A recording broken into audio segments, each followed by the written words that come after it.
Hello everyone, and thank you for tuning in.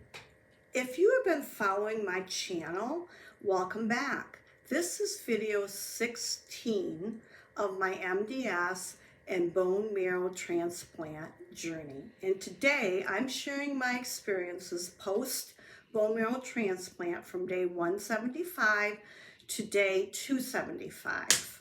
It's been a while since my last video, as I really didn't know how to approach or how to explain what was going on inside my body and what was happening with this mystery of MDS.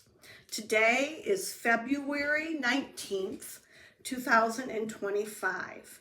It has been 9 months since my bone marrow transplant. And I had intended to do a video a month or two ago, but I've been waiting for this follow-up bone marrow biopsy report to come in. The biopsy that set off alarm bells I had done on November 12th of 2024. My follow-up biopsy was just a few weeks ago. It was February 12th, 2025. So let's go back to November. I received a phone call from my bone marrow doctor informing me that I had relapsed. It was the evening before Thanksgiving when I got the news. My bone marrow doctor called me and said, "I'm really sorry to deliver this news, but you have relapsed." My mind went blank as I tried to absorb the information which went something like this. The doctor said, "I'm taking you off the tacrolimus and we will see if your donor cells can fight this. After this, we'll do a biopsy in February, and if appropriate, we'll give you more donor cells. And if not, and if it's indicated, you will need another bone marrow transplant." It was a lot to absorb, especially the night before Thanksgiving. I felt a bit numb and I wondered, how did this happen? But MDS is unpredictable. I wasn't feeling bad, but my labs had dropped.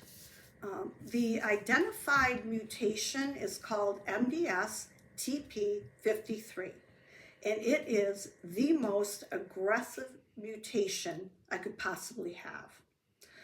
Another bone marrow transplant would only have 20% survival rate. So the question is, will I be the 20% or will I be the 80%? It was mind-blowing to even think about.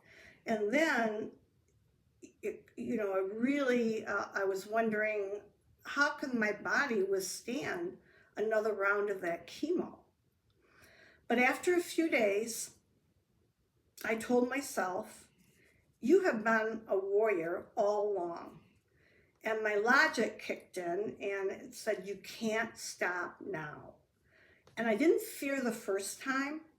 And if this is what I need to do, another transplant, I will not fear this time. Faith does not fear. There is just too much to live for. My kids, my grandchildren, they don't need to lose their mother, their grandmother, especially after losing their dad May of 2023. I have to fight. I don't see any other option. And I will do it with the good Lord by my side. So I want to share a story with you.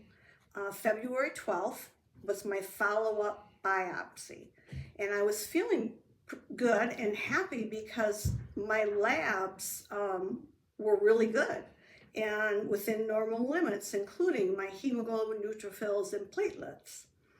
The biopsy was at 9:30 in the morning, and the biopsy went extremely smoothly with very little pain. After the biopsy, you have to stay in the room for 20 minutes to recuperate.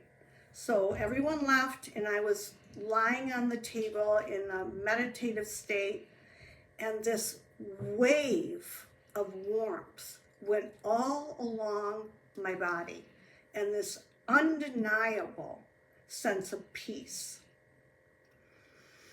My only thought was, I'm being prayed over. I could feel the prayers. It was just this beautiful moment and a testimony to the power of prayer. It wasn't about the outcome. It was about the prayers. So it's been a week since my biopsy, and I'm waiting for all the results to come in. And so far, I don't have any idea what the outcome will be. I've got to be patient. You've got to wait.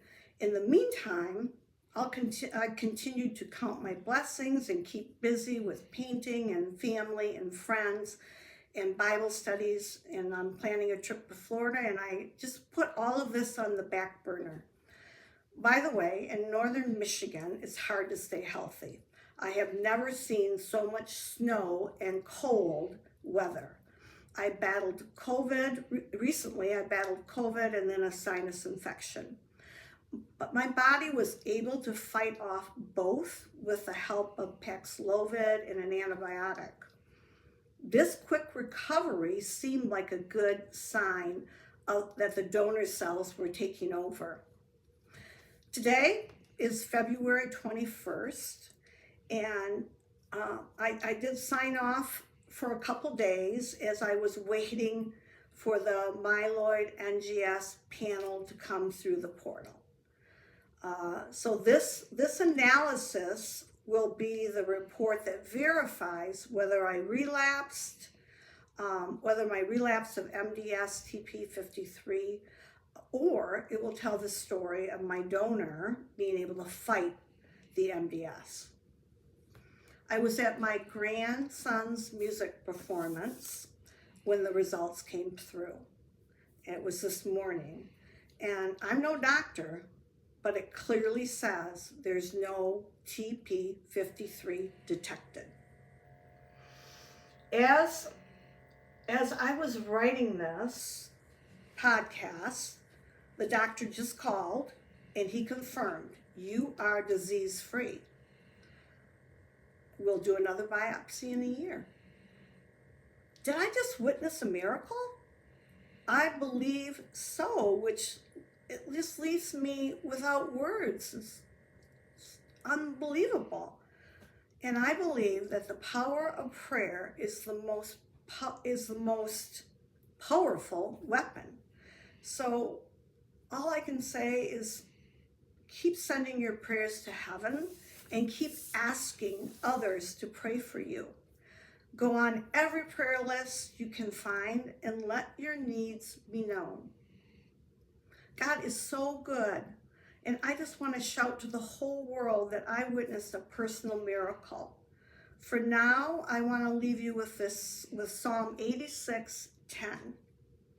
Indeed, you are great, a wonder of miracles. I just love you all, and I will continue to pray for all of those struggling with MDS and those that are going through a transplant. And just God bless you until next time. Thank you so much for tuning in.